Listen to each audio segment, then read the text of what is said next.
in his policy, his larger policy of Indian removal.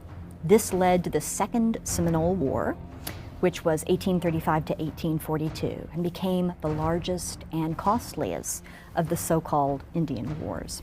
Because the two communities were tied together, that is, the former slaves and the Seminoles, when the Seminoles were attacked in the Seminole War, this led to an uprising of the former slaves. In April of 1836, Black Seminoles and their Indian allies moved together to create what was the largest slave rebellion in U.S. history. This wasn't just a matter of runaway slaves.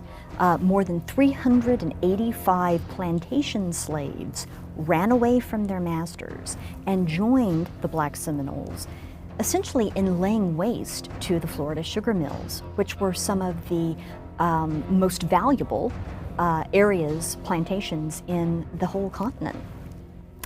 One Seminole leader at the time was the leader Osceola, who is justly remembered by history.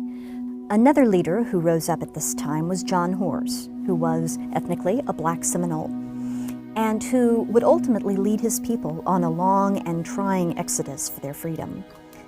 In 1838, John Horse and the Black Seminoles agreed to stop fighting the U.S. government in exchange for moving to what was then considered to be Indian Territory, which is now today the state of Oklahoma, and for legal recognition of their freedom. So despite the fact many of them were runaway slaves, they would have the opportunity to start over again as free individuals.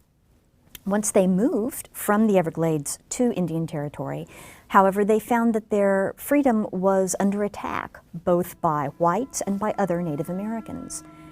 In 1848, a decade after they had made the agreement with the U.S. government, the U.S. Attorney General announced that the government never had the authority, the power to recognize their freedom. And in fact, they were still, those who had been slaves, still enslaved.